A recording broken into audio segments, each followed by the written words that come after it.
Howdy, howdy, and welcome back to Gale FFTCG. Today, we're doing a bit of a new thing. I'm calling it around the table. I'm here with JKDuff. Alright. And I'm here with Micmol. Hello.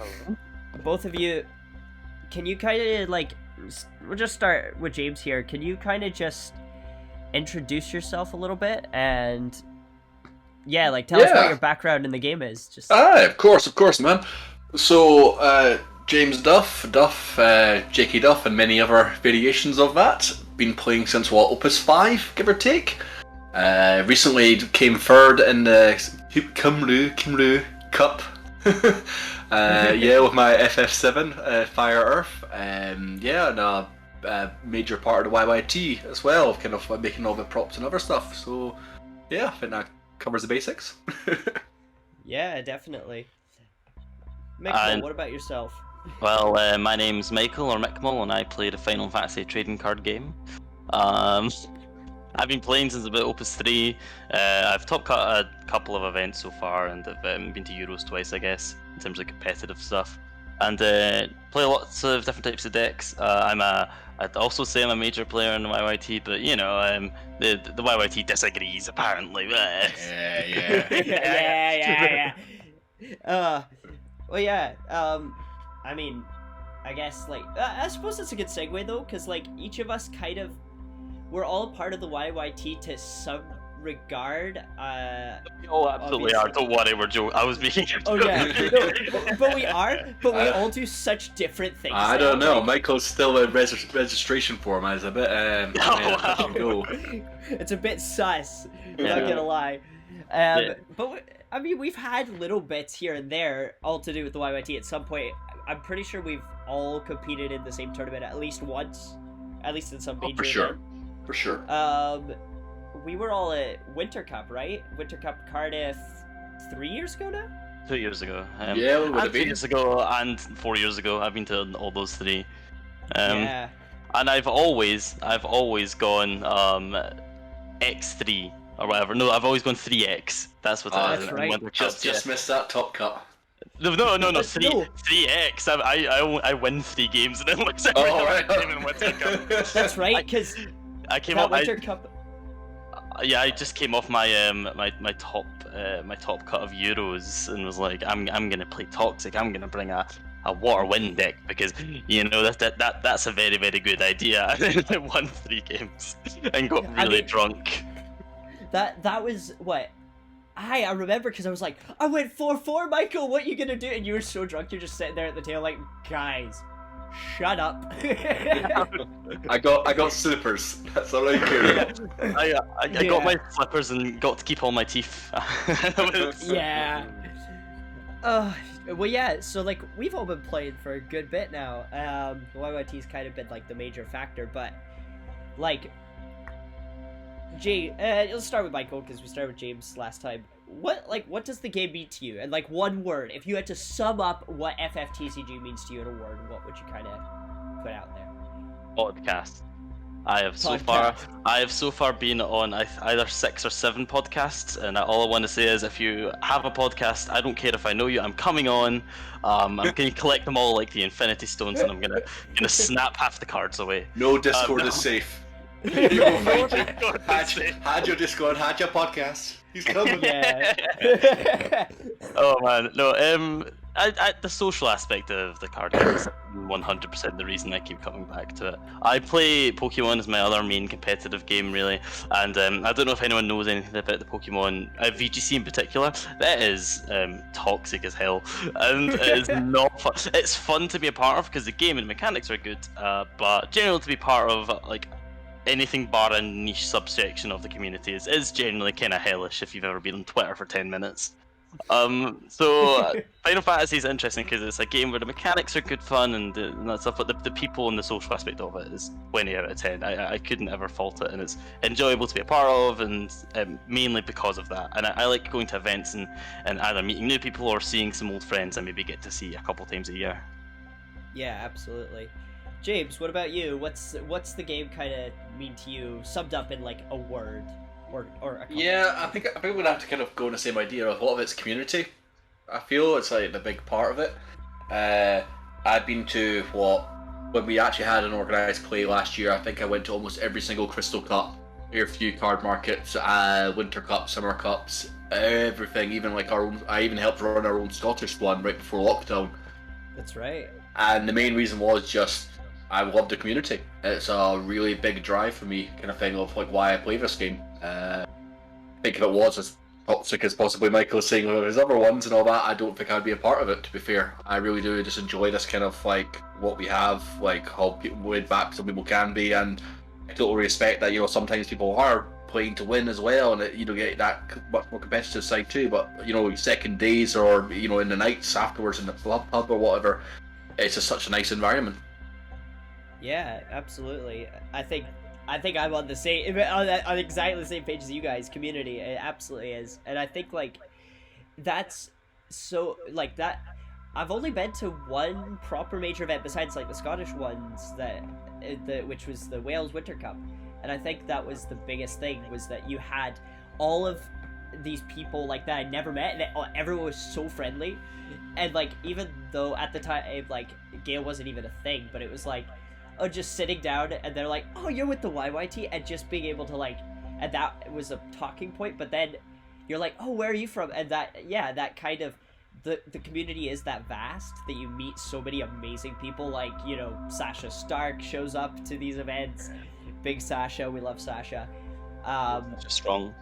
Yeah, oh, I always love it when I go to one of these events and like I'm going for like trades and everything else and all that, and you see like a YYT like page of like all the cards that people collected off us, like the promos. Yes. Like, it just means so much. It's like, oh yeah, like community. I remember I got this one from here, that one from there, and all that. And it's like, it's like one of the best experiences I have in the game, because I basically manufacture them and help make it and all that, and it's just.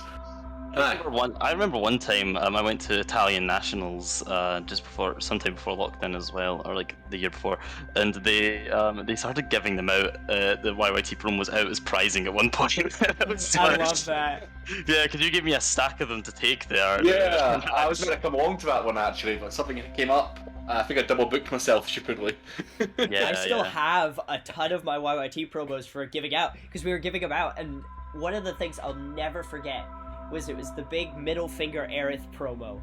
Trying to keep it a little bit kid friendly on the channel, but like it's just description, Aerith is giving you the middle finger. And I remember I had two left. I still have one to this day, but there was one left, and I absolutely thrashed this player. It was one of those ones where it was like, you drew badly, this was a non-game, you had a really cool deck, but everything just went wrong for them, and everything went right for me. And I felt, and they were just like, but that was like actually fun, and I like just gave them a promo, and they were like, this promo has made my entire day, because like it was one of those ones where we lost enough, where you lose enough games in a day and you just feel bad, like you're not close to top table, you're probably in last place, and you're in just the like, bubble.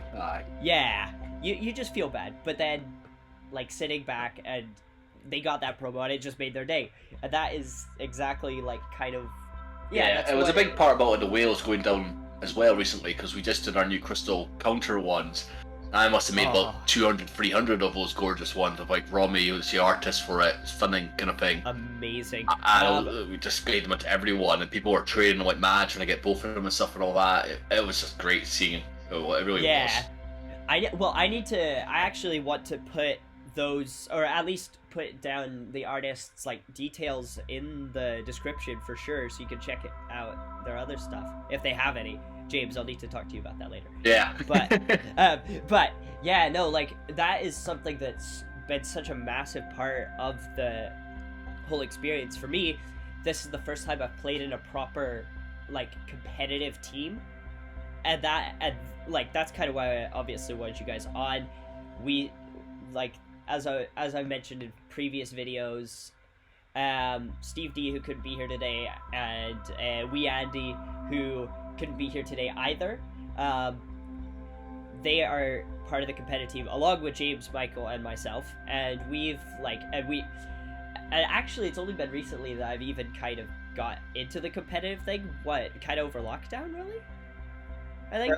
I would definitely say so. It's toward sometime last year. I think I was around about Opus 12 release, because everyone kind of got in a massive deck building mood. while being stuck in lockdown because Opus 11 lasted 1,000 years. So we were all we were all like, yeah, new cards. Let's go play Octagon and Untap.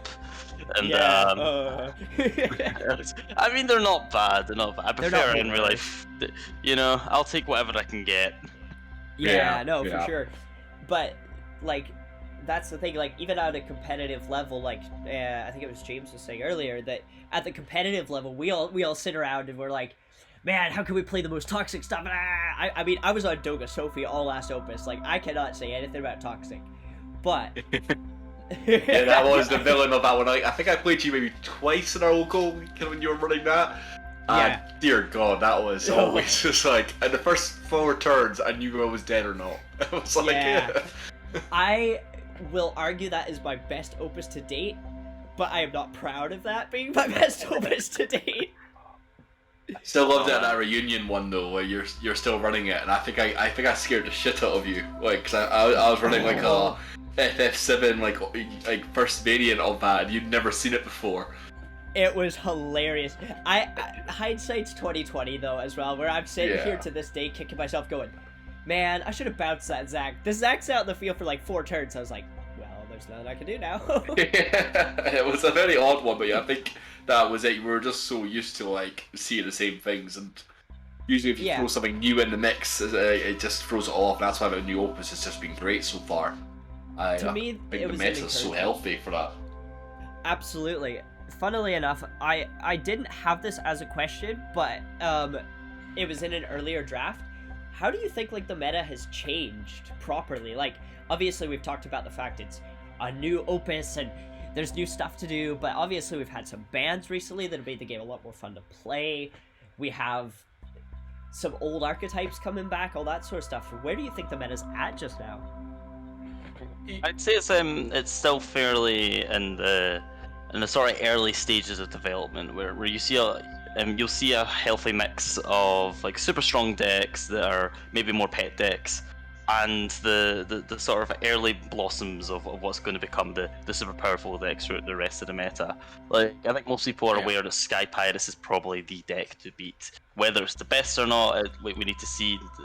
Obviously, it's only had a certain strength in tournaments because of the amount of Amaterasu flying around. But, you know, I think in terms of sheer power, people will keep an eye on that. But if you look at the Wales tournament, which is probably the thing I can speak for the most, because that's the biggest UK event they've had so far all year, there was a really, really big mix between super strong decks like FF7, like Mill, and like Fire Water that Zav was running, and a combination of like, you know, personal decks like the Palamporum Rydia and so I think Palamporum are great, but I think the combination of all 3 of the 2-drop legends, Palamporum and Rydia, in a deck is more that's more like, that's personal deck. That's something you want to run because you want to run those 3 cards together, and they don't really quite mesh so well. So it's really interesting. It's probably the more entertaining time of a meta, where you do have all these kind of fun things cropping up. You don't know what's going to be good, but the sort of individual cards we'd expect to start doing really well are starting to do really well. Like Shime and Agrius are kind of creeping their heads back into the fray of being good again because Stern's gone, and the speed of the games really helps them. So I'm starting to see most water decks are winning, starting to run 3 like Shime and stuff, and I think that's quite fun. Yeah, it's very interesting, that situation. It's usually at the start of each Opus, you kind of have to have a wee benchmark in your head of like, can this beat a previous Opus deck? You know, what's the benchmark of like the Stern, the Mastery? And we always have a big chat about it's like, oh, this is a really cool idea, but what will it do against this deck? It's like, oh, we'll just die. Like, well, what's the point of building it, kind of thing. Well, I think that's... On you go. No, I was just saying, I think I agree with Michael there, saying that the Wales Top Cut kind of proves that, of like, we're all had just like whole new crazy ideas, throw things together and see what sticks, because after the bans that were put in place for that tournament, they weren't legal then, but like we did it anyway just because people wanted to try new things, and I think it goes to show that, you know, everyone was just trying something fun, you know, to what they wanted to try kind of thing and see what happened, which is a really nice way to start an Opus. You know, you don't want just to be, oh, it's a new variant of YRP again, or it's a new variant of Sofadogi again, or whatever. It's just there's actual creativity of all the cards. Yeah, I think I like what you said about where it's like the start of an opus and you're like, oh, especially this was very true last opus, like, what beats this? Oh, I guess I just died. That was so true of last opus, and like being the poster child for that and seeing that and going, oh. I remember one night Andy and I playtested like a best of like 25 in Doga Sophie, and he was just like, this deck is impossible to beat. But then Chocobos came out at the end of that opus, and that was really terrifying. I remember absolutely bricking it the whole way through this opus, going, like, as soon as Chocobos came out, I was like, what do I do? And I remember running for Winter Cup, because we discussed it at length in our kind of group. Like, do you remember? And I was just like, we're throwing in all the Fenrir's. We're going 6 Fenrir guys. We're going that deep. Well, that's it, kind of thing. It gets to a point at the end of an opus where you start taking too heavy one way. Like, the initial deck, and I think Steve's always a good example of this, he always goes for consistency when he builds a new deck. It's 3 obs, all the way through. You just want to see your parts. Yeah. By the end of an opus, things start dropping to 2 obs, 1 obs, because you start seeing the other decks that start creeping up to the top and how to fight them. And that's exactly what you're saying there, like how does Sofado actually like survive a chance against Chocobos without breaking itself, changing its core. Exactly. Well, like, honestly, the only reason I ever beat my Chocobos match, I didn't lose a match to Chocobos, actually, for the reunion event. But the only reason for that, and I could totally chalk it up to, was Fenrir. Both copies, I was running the 2-drop and the 5-drop, and it was like, I know what the key piece is, and I'm gonna just do everything I can to destroy that key piece. And that was all it came down to. Otherwise, I absolutely would have been lost. I had to not waste, but I had to use 2 Fenrirs to even make that work. Yeah, and that's it. 2 Fenrirs is a lot of CP. That's a lot of millet in your hand. Congrats, that sir. That is how the game felt back then. Now, like, when you need 12 CP to deal with 1 card. Bug. Well, it was. On you go, Michael. Sorry. I can't remember who said it, but someone described the game as moving away from a sort of a CP and value-based meta into that of a goal-based meta. I can't remember. I think it was Mateski, but I might have been misquoting this 1,000 times. And it's like, oh yeah, 10 CP for a Fenrir is a lot. That's a lot of CP, or 14 depending on how you consider summons as casts. But when I'm killing a Stern and a Fat Chocobo, the only 2 cards that make that deck playable, then I've achieved my goal. I should probably not use a terrible analogy. This is a PG channel, isn't it? I've genuinely I've persuaded the Chocobos to calm down, is what I've done. Yeah. Just say you've committed Chocobos are now come KFC. Crimes. That's it. Yeah. You've got a necessary but unnecessary body part off of it. That's what it is. Yeah, for real.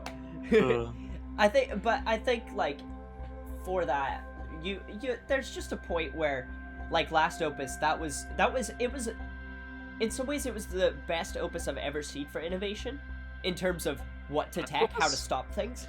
I would definitely disagree, because there were so few decks that was worth running. There was a couple of tournaments. Obviously we didn't have a massive event like pre-COVID style. And maybe if there was that, there would be some inspiration that would bring the Doga and Chocobos killer that is worth running, and it makes the game enjoyable again.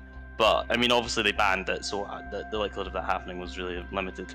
It was really stunted for development, because you either ran an anti-aggro fire deck or you ran aggro, and there was no in between. And not aggro like Al said, Xenomus aggro, where your opponent you're restricting your opponent, but your opponent does have time and things they can do against you. It was more my opponent's plays are entirely dependent on draws at a certain skill level, so it was restrictive in both the buildability and playability, and that's why the bans happened, and that's why I think even people who played with the bans suggested that this opus did kind of power creep them a little bit, and they wouldn't be as omnipresent as they would be in last opus. We don't know, but I'm enjoying the current opus because I have a random idea and I can execute that idea, and I know I can maybe bring it to locals and have a chance to win with that idea, because my opponent's not gonna bring out a tier double S deck that says nothing personnel, kid, snaps my neck. It's Yeah, well, I got to the point where I wouldn't even play Doga Sophia at any regionals or any locals, sorry, because it was so unfun. Like, I had people telling me, like, I was debating not coming in today because of that, and me as in the community, I don't want people to feel that way. If I'm playing for competitive, sure, like, anyone does that. They'll bring their best. Yeah. But yeah, when it's at a locals level, you're like, oh, I don't want to play this game anymore. Like, that's not healthy for a format ever. Well, it was interesting because I think some locals in London begun to stop playing, and in Germany I went to the Berlin reunion event, or one of them anyway, and it was a fairly big event. I think it was like I think there was like maybe 30 people if I remember correctly. Wow. And everyone there, including a couple Euros players and a Worlds player or two, some really, really strong players and some casual players as well. It's a good mix. Everyone had decided that we're not playing Dog Sophie. And this is pre-Chocobos kind of running rampant in the meta as well. Everyone decided for an actual competitive event where the prizing was really stacked. Obviously, these reunion events had great prizing. They had opted not to bring it. And if that says anything about how degenerate a deck is and how a playstyle is, I don't know. But on to bigger and brighter things, I would say. More enjoyable. Agreed. More good 22 organised play. Let's go. Heck yeah! So excited for that. See, if there are regionals and stuff like that, like, my first game, hilariously, probably explains why I like aggro decks, was Cardfight Vanguard, and they had a great tournament system, regionals, nationals, and so on. And while the game and the community wasn't the healthiest, the tournament organization was actually on point. It was phenomenal, and to have that regional, national level stuff come back it feels a bit nostalgic for me, but I think it's a good way of running tournaments. Yeah, well, we shall see how the COVID-19. Oh, if it's going to YouTube, sorry. You can bleep that out. We can see how the cholera pandemic dials down over the next little while, because I'm so excited for events to happen again, but I also don't want to go. I don't want to go and get cooties. Yeah, it wouldn't surprise me if like the first 6 months are just at a local level. I mean, maybe do more reunion kits that are better organised and kind of prioritize kind of thing for shops and stuff. I'd be okay with that. I would be okay with that. You know, I think that's all they could do. I think it's unreasonable to expect anything from official the size or bigger than Wales. Yes. But the encouragement of a small local metas, in which is easier to manage because you can then just save ahead of time. Hey, your chance to play this will be dependent on your local authorities' COVID rules, and then it's out of Squeenix's hand, and they shouldn't care. Or Hobby Japan's hand, they shouldn't care anymore. So I think the Hancock made a big post about that, and that's exactly what Kageyama-san said recently in his massive address to the Final Fantasy. Yeah, it's a very positive way of thinking for 2022. I feel, because as you say, you just don't know what side of the world doing something to every side of the world. So if you do something very low level like this, I think it will just encourage a lot of the smaller communities out there to kind of come back to life. Because I do feel the game has not lost players, but are just kind of struggling to see why they should keep playing right now. You know, I mean, circumstances are what they are. There's obvious, like, I know one of our buds in the YYT basically was like, I want to keep playing this game, I'm playing it online, but I can't justify getting any physical cards because there's no point. And so, like, that was totally understandable. And right now, that is so understandable. People are out of work, things like that. Like, there is this big thing of... Like, we're lucky enough that right now, everything in Scotland's a bit... It's tightening up, but, like, people are still able to work. We're lucky that way, but that's not the case in every place. Yeah, for sure. And I think it was interesting at Wales as well. There was quite a few people who hadn't even had products yet, but they had to get it buy it there and all that, because again, you're very much like, you know, do I buy the products in, do I pre-order it and stuff and all that, and the event was called very last minute, so we quickly had to run to, like, you know, a card cavern, Magnus Market or wherever just to get product, which was great to see, you know, this mass.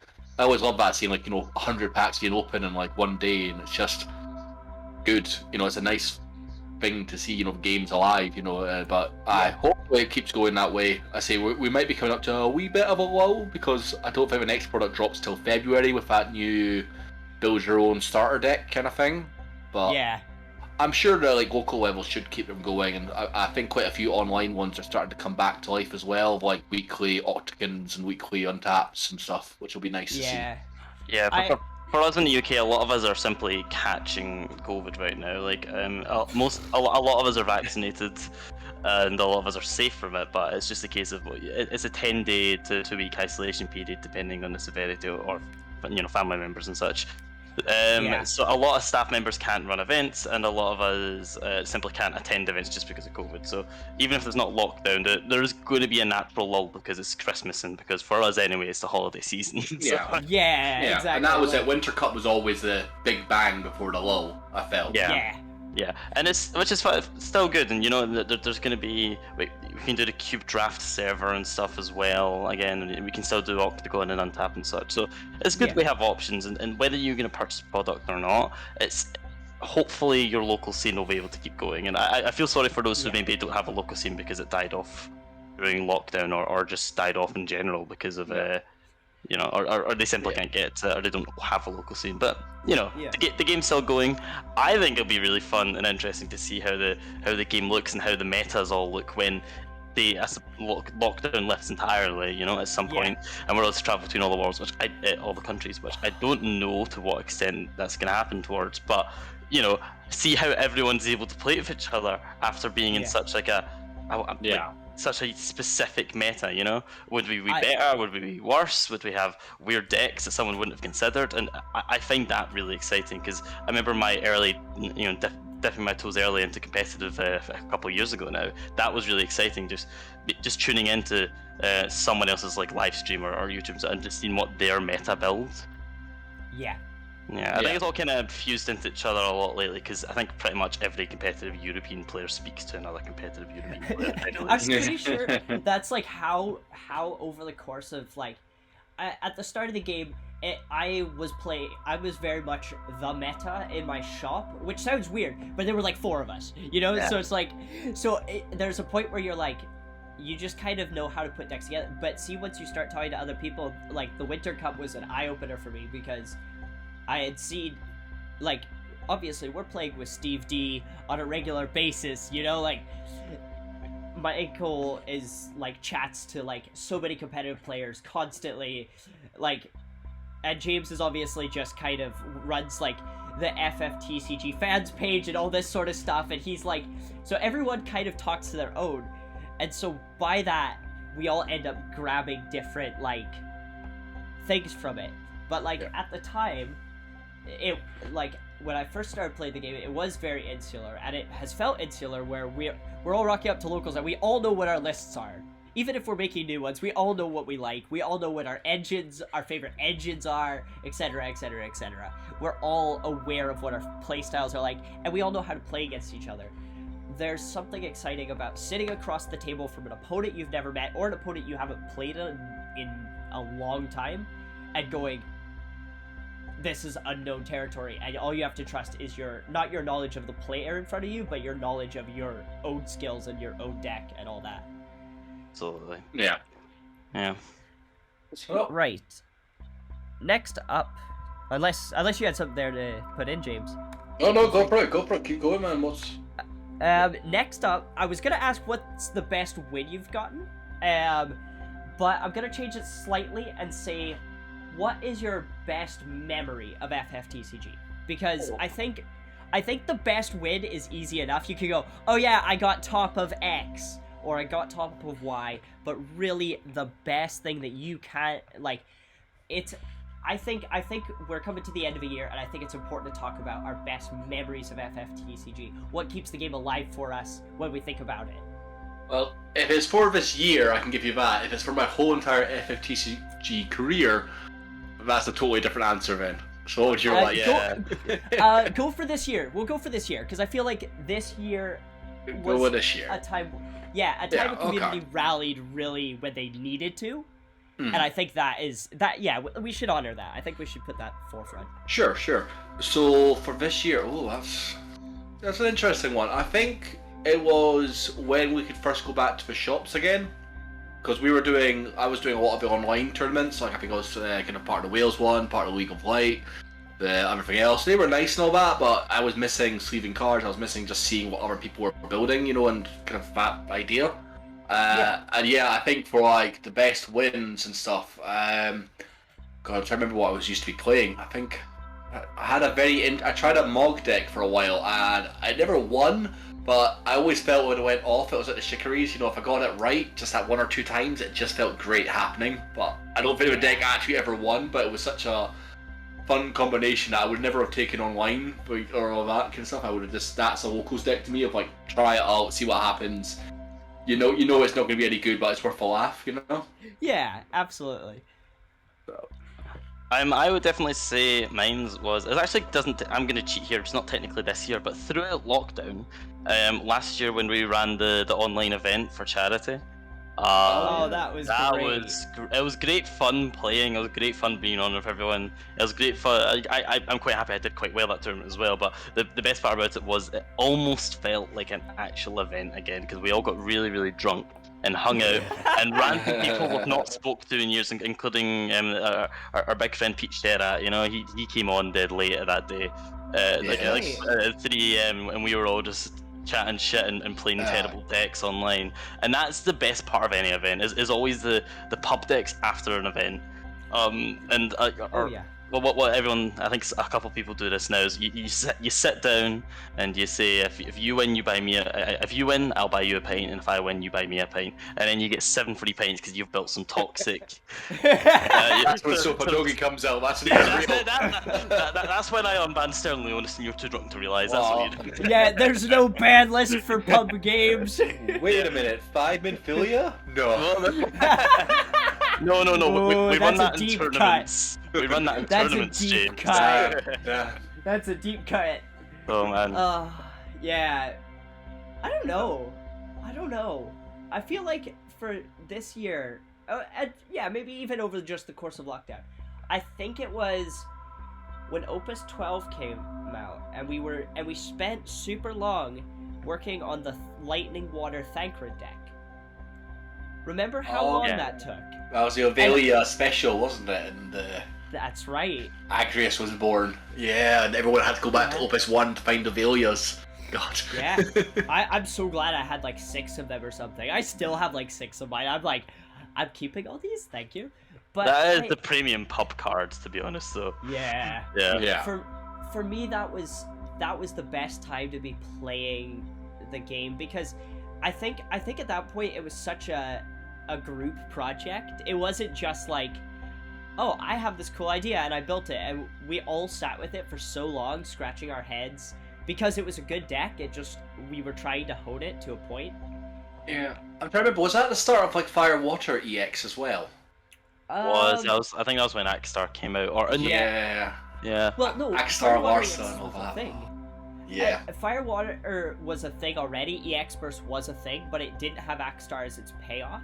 We got Axstar, and the payoff was just super cool. Again, that's a type of deck. Honestly, I would love to see an Axstar deck now. Maybe I'll do a DT on it. But I think that was why. It does. But, every Opus gives us more EX Bursts. Axstar is the card that sits there and goes, oh yes, more EX Burst, please.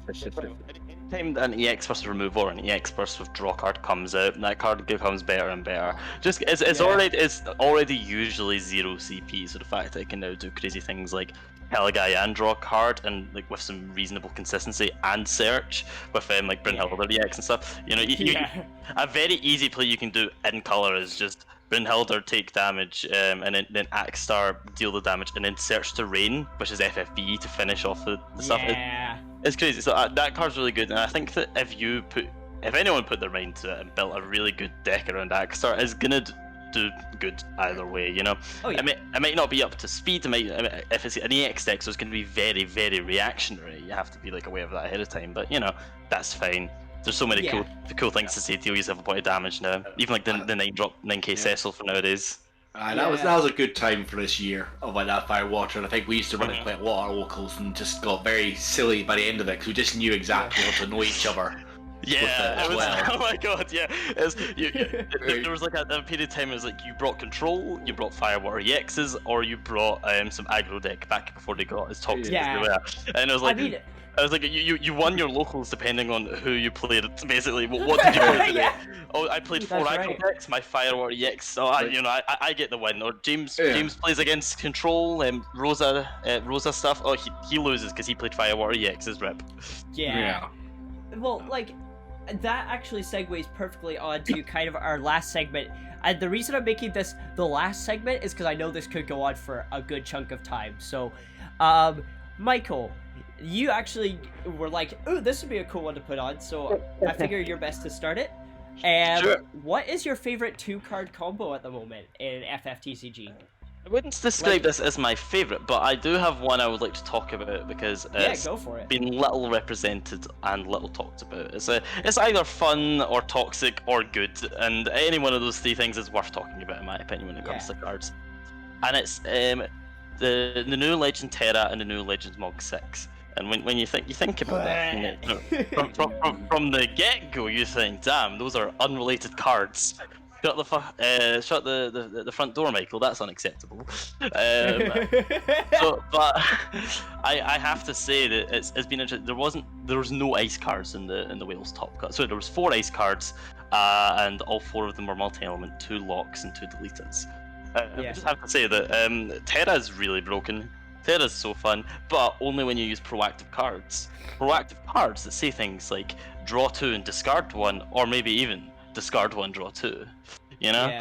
Yeah. Which is excellent, combos really well with Mog 6 there. So I think that there's a very, very powerful like water ice engine out there that utilizes to basically water summons. Water summons you can cast in neutral and you're happy to cast. Like for example, the ones that say draw 2, which then obviously combos into your Mog 6, and a lot of great things happen because it means you can gain value while also taking value away from your opponent, which is something that I'd say other elements can't do with Terra to the same degree, you know, like Mind Flayer, Sildra, Moogle, Poo-Poo and stuff. So I really like those 2 cards together, Mog 6 and Terra. It is a little toxic. It's almost an aggro deck. It's like a mid-range aggro with like 10 backups things, but you can do loads of cool things with it. You can run different engines based on that, you know. You can go with it like Folka Go-Go, which is fairly alright. That's pretty fun combo of cards there. Mastery, obviously you get to run, which if you find Mastery toxic, then that's totally understandable. You know, you can just you can skip to the timestamp when James starts talking or something, then I guess. Wow. I mean, I have to interject here. People find Mastery a really toxic card, but I have never seen a card in a game influence a game's build style as much as Mastery has. 24 summon decks did not exist until Mastery existed. They maybe did with Doga a little bit before Mastery existed, but Mastery single-handedly creates an entire deck space, and I've talked about it on like Gale channel loads, but I love design space, and when they explore and create a completely new design space, that always makes me very happy. That it shows that a game is considering where is the game getting stagnant and how can we make it interesting again. Absolutely. The card is powerful. I enjoy that. My slight issue is just that when you create a new design space, or you create a new like a game style, as you described there, a new style of deck, you have to make sure it is only as good as the previous deck styles. Otherwise, you have what happened in Winter Cup there when there was 9 decks running Mastery. As a one of, you know, and you know, the top 16 running Mastery, one of which 1-1, right? Yeah, exactly. So I think it has the same issues as Stern. It's just people tend. I like playing a Mastery. I think it's a well-designed card, but not because it's an action ability that's so easy to cast. It is the same issues Stern, in where it's instantaneous protection, instantaneous removal, instantaneous value, and that's a bit of an issue. All that said though, but Mog 6 and Terra, check it out. Run those cards and the cards that support them together, and you'll end up probably having to run Mastery, and that's fine unless it's not fine, I guess. Well, I mean, I built the deck for you to playtest. Yes. speaking as the player on the other side of the table, it's terrifying. It's really strong. Yeah. But then again, that's also being the aggro player. Against control, it's a little bit. It suffers a little more. But it's I done am an well aggro against player, control. so It does. it does. It's done well against it. It really doesn't like mid range, I would say. But I haven't played it enough to say that concretely, and it's beaten FF7 quite a lot, which I think is kind of up there as one of the better decks right now, unexpectedly. Expectedly, but unexpectedly, obviously. Yeah. With James top cutting it and doing really well in the recent Japanese Masters event, running like 1,000 clouds. So per combo. I was I was about to ask. Made me so proud seeing that. See my boy. Yeah. I was gonna say, James, what is your favorite combos / what do you think is really good this opus? Assuming that it's probably somewhere with FF7. Well, yeah, like I'm not gonna lie, the FF7 deck did blooming well. I think it was more a surprise factor of just I think every single opponent had to read Noctis at least twice just to realise like what it could do, and it's like, what can't it do? It does everything. Every time I read it just does something. Like I think you've got a Sharpie there, and I've just right. I swear to God, that guy. That's it, you know, in the right kind of UV light, I just get more text. That's how I did it. There's like, you're using lemon ink, like invisible ink on the bottom. Absolutely. But no, like, and it was really nice seeing that in a Japanese kind of one as well, of, you know, a different style of it, of like forward Jesse, and go for the pure rush of like Cloud. Absolutely killer style. You know, I'm more of a control player, so that's why I went back up Jesse instead, but I can respect both. But weirdly, I had two other lines of thinking, kind of thing, of what I like to have done if I was going to go to the tournament again, kind of thing. Yeah.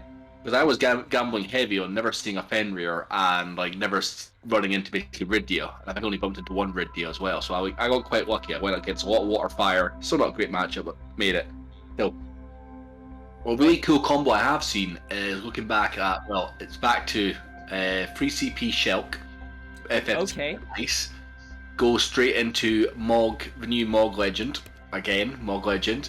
So that's a discard, that's a draw, and then you can go into Call of Darkness 4 CP for free. Oh, that's super cool! That's fun. That sounds like someone put that in a text in the last little while, Jason. It's pretty janky for sure. It's one that's definitely I was looking at for sure. But actually, looking at the top cut again, Tushi's build of just a classic Storm, like a tricolor Storm, got me thinking again of just looking back at like was it Weka Haboka, is it? Oh yeah, the backup that sacks itself to play lock if you've done enough casts, essentially.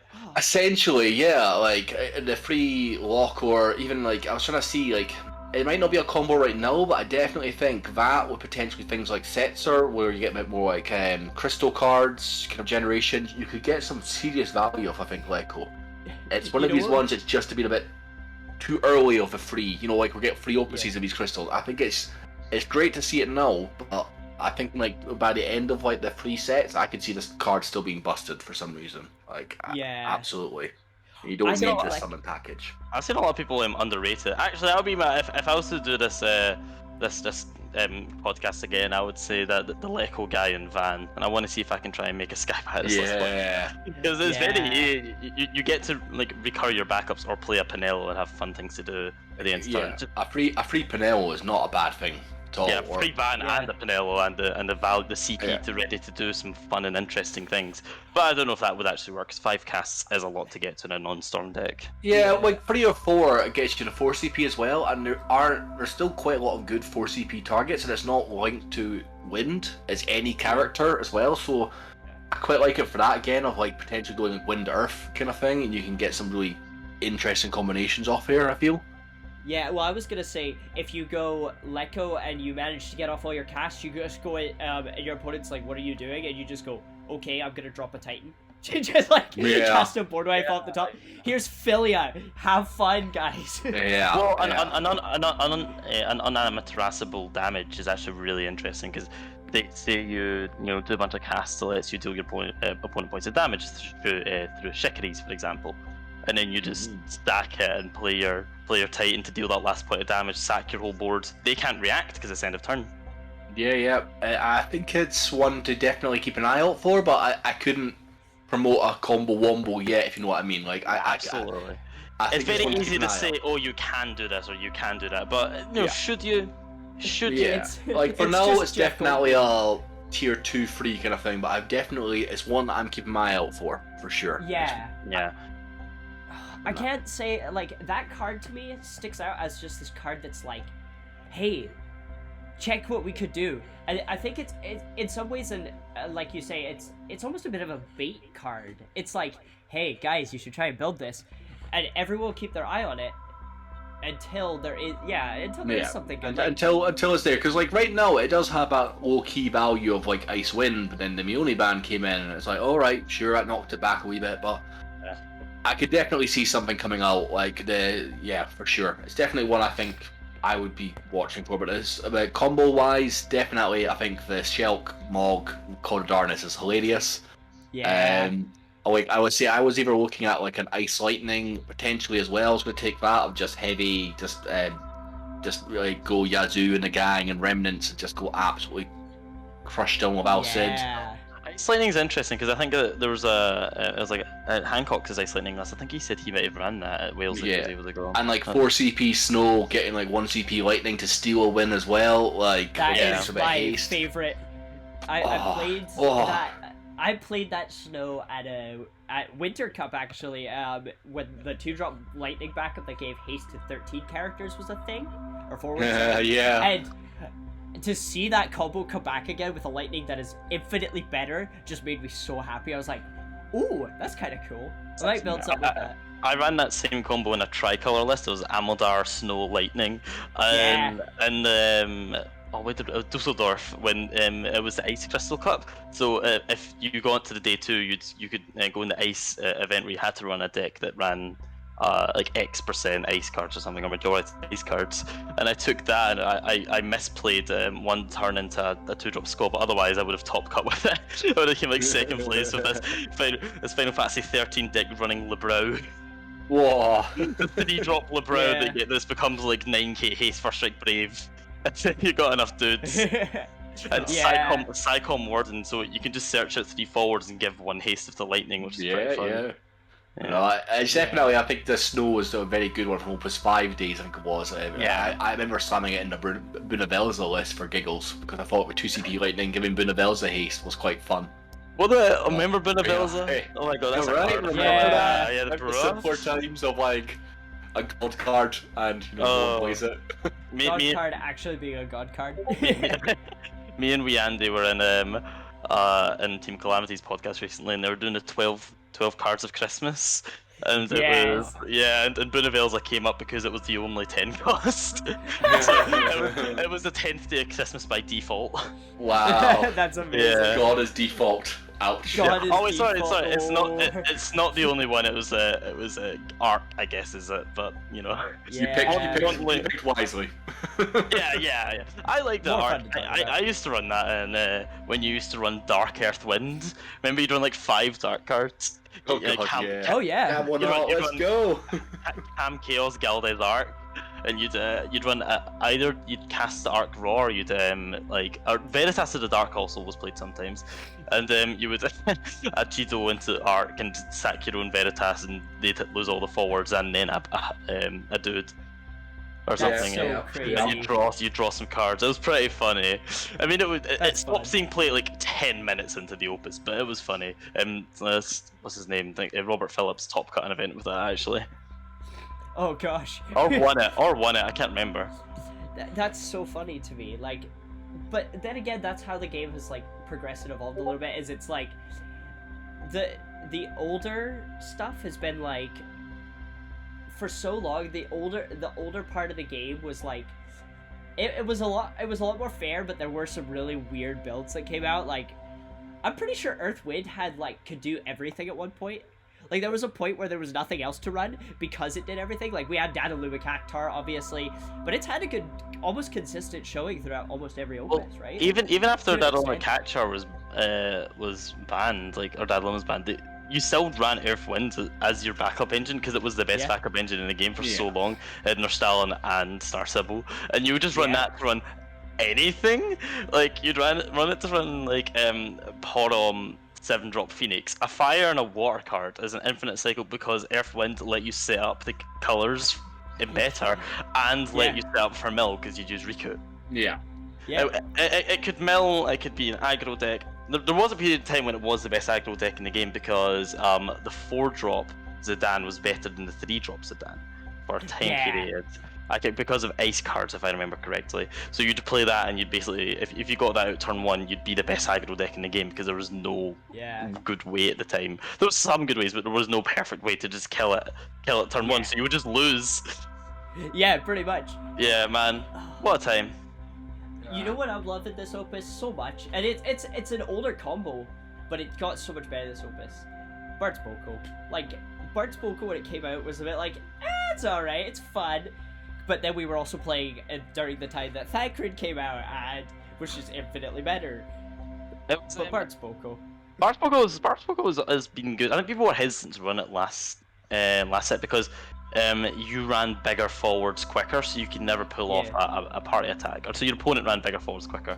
Also, you know, and we never had ultras. I think on that though, the addition of new ultras, basically getting rid of the problem, so they don't even get a chance to block it, is kind of hilarious. And even though they lost Stern, they got Noctis, and it's one of the few decks where Noctis is almost as good as Stern there because it is because there's so much haste that you can pull it off usually the turn it comes out, just like which is a big issue with Noctis and why it doesn't see play outside, or why it probably shouldn't see play outside of like FF7 and Bart's Boko. Yeah.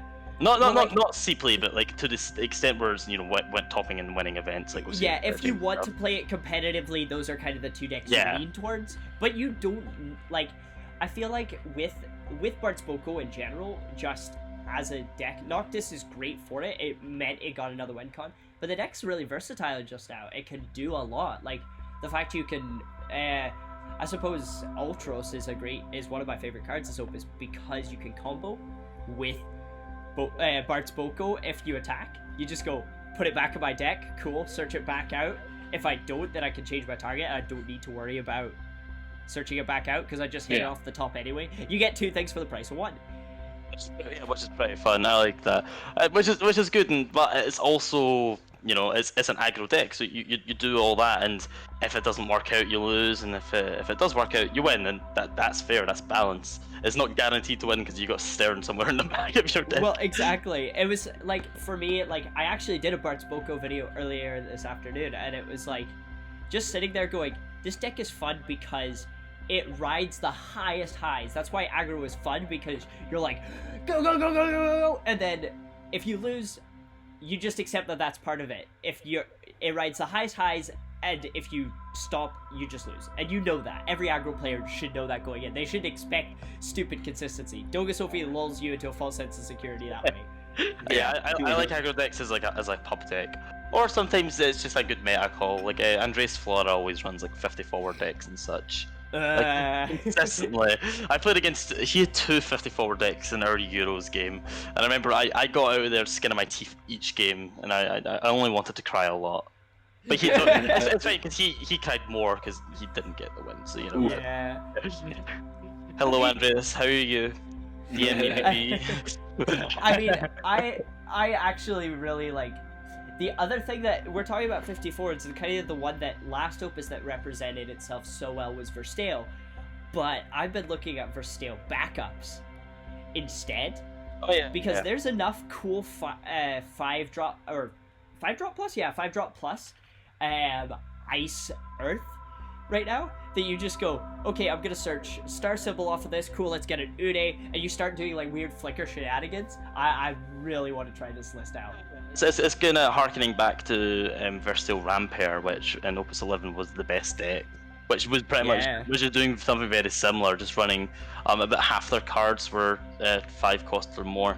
Most of them were 4 cost, other than Rampairs themselves, just because you wanted your Fusoyas to be good back when that Fusoya was a worthwhile play. A 7-drop, big 7-drop. Yeah, because it was good because that was when Renoa was probably still like one of the best cards in the game, and if you if you're worried that you're not going to kill something, you could just always Renoa the Fusoya to guarantee the kill. So it's harkening back to that, and I can imagine that's still good to an extent. Rampire's in Yeah. an interesting place, like on its own, because it's an aggro deck that has like a late game that's kind of got a worse aggro and worse late game now because of power creep. But Yeah. it's also had some buffs and like through go and such. So I'm intrigued to see how if that shows its head anytime soon. Yeah, Last Opus, like, it's almost a non-opus, really, in some ways. Like, it's like, Last Opus, this would have been, and there's just no anything you can compare to. This Opus, I can see it maybe coming back. There's a lot of, like, less than 3-drop and below for, like, Shantoto to break, or to bring back, either way. I feel like that's kind of interesting. Oh yeah. I think in the end, the most common play in Vampire always end up being just bring back your Vampire, because it ended up boiling down to I just want to play 2 forwards turn 1 for essentially 0 CP. Yeah. You play Zed off of that. There's the new the new Crystal dude, right? The like 5 CP 9. Oh, he's terrible. He's terrible. Oh, he's bad. But you have more like ice targets to throw down. Yeah. Well, definitely is interesting. So, James, what would you, if you, I think we can just wrap it up here, but one more question before we go. You obviously took FF7, but what would you take now? Like, what, if you had one deck that you were like, you gotta try this out, what would it be? Weirdly, like, going for that tournament, I think I went against 5 different variants of Water Fire, and I was actually going to take Water Fire. Because new Wonder Twins were just so powerful, and it was so interesting seeing the different variants. Like I played against Zav's Summon one, which I think was very good. Definitely put me through my paces, kind of things. It ended up beating me, 2 games, and I think it's a deck I'd definitely try for sure. If people had a choice, I would definitely give that one a shot. I feel it's a very good, just all-round combo deck. I feel, and you could quite easily see what how it worked against Steve's deck, I think, very well, kind of things. But again, it wasn't a great matchup for him in that aspect. Yeah. I think that's it. If I was going again, I would most likely look at a list more like that.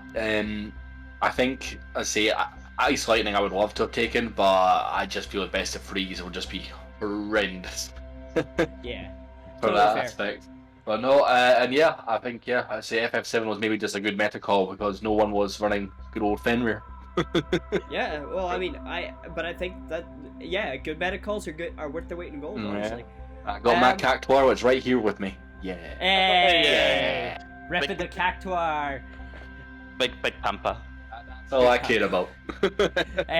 Michael, what about you? What, like, I know you've talked about, like, water, ice water, but, like, if there was a deck that you were like, you gotta try this right now, go away from this video, build it, what would it be?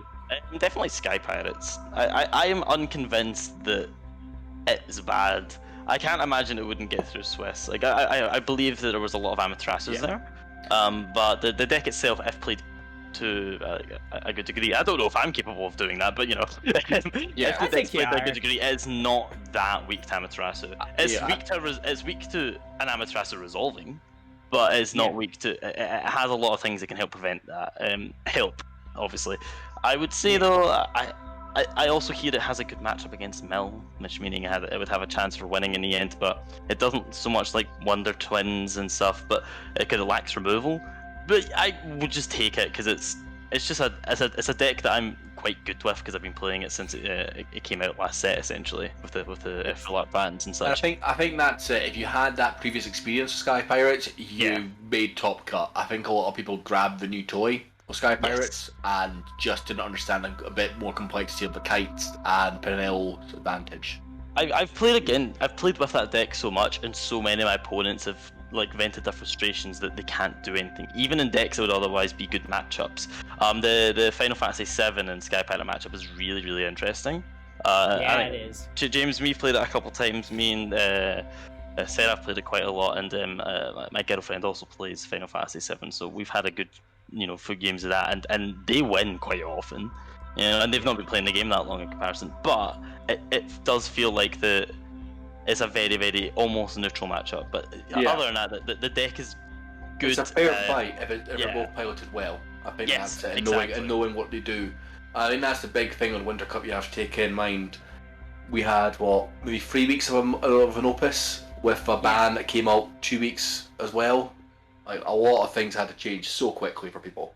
It was kind of, and like I think this is where props to Sean taking something like Mobius that he ran day in day out every single day, every single tournament for all of the last Opus. He knew that deck inside and out, and it got him fourth just because he knew everything about it. You know, it goes to show that knowing a deck better but bringing a new shiny thing can sometimes be the best play. Well, it's also important to know your opponent's deck or read your opponent's card so you don't miss the into that also does help. You know.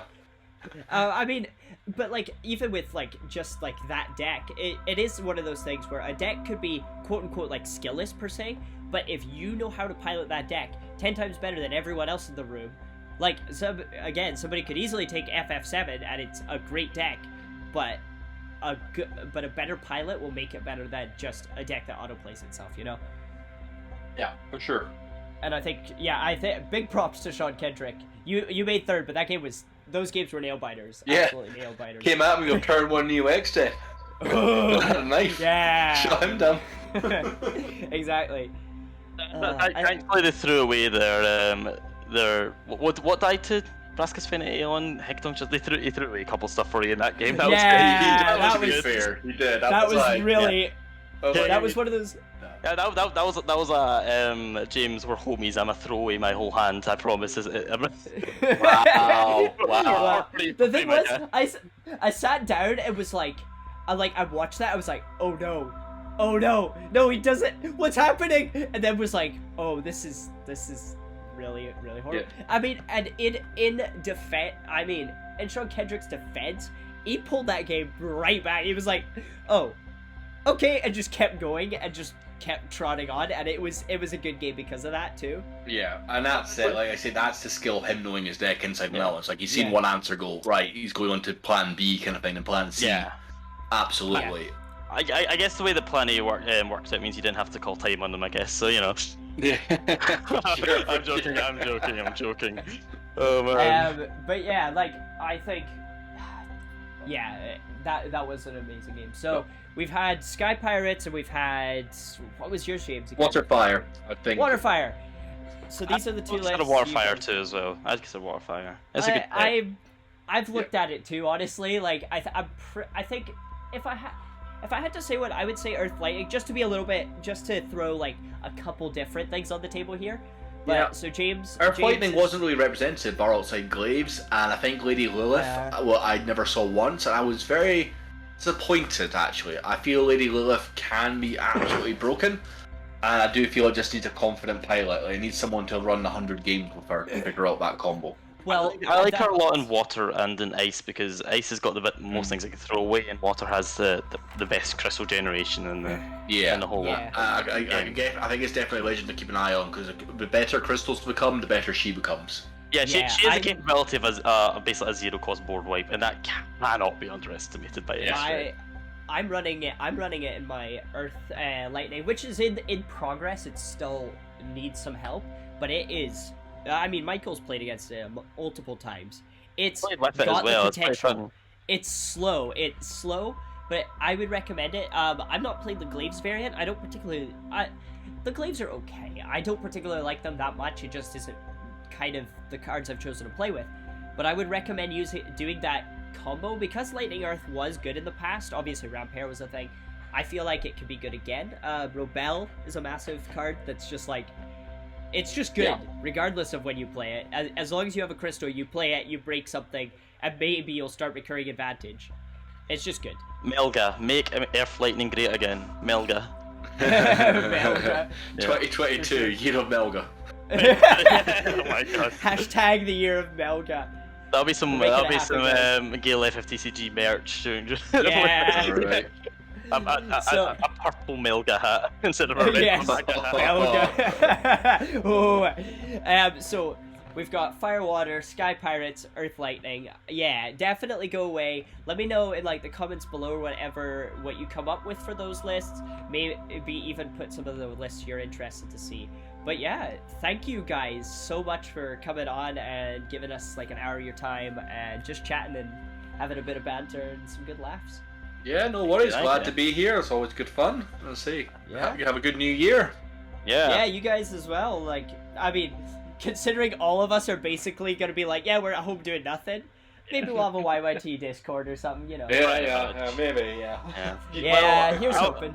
I was gonna sit and talk about cards, whether you invited me on or not. So I know, right?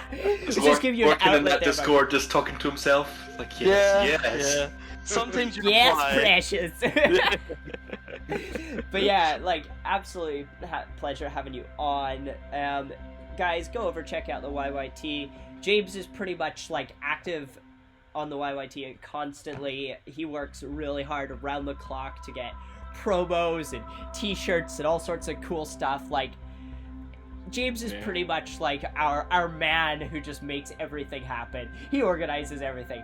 Like, obviously Michael is keen to talk about Final Fantasy, like he said. He talks about it constantly. We have a podcast. Hit me up, BBs. I want to collect them all. Like I said.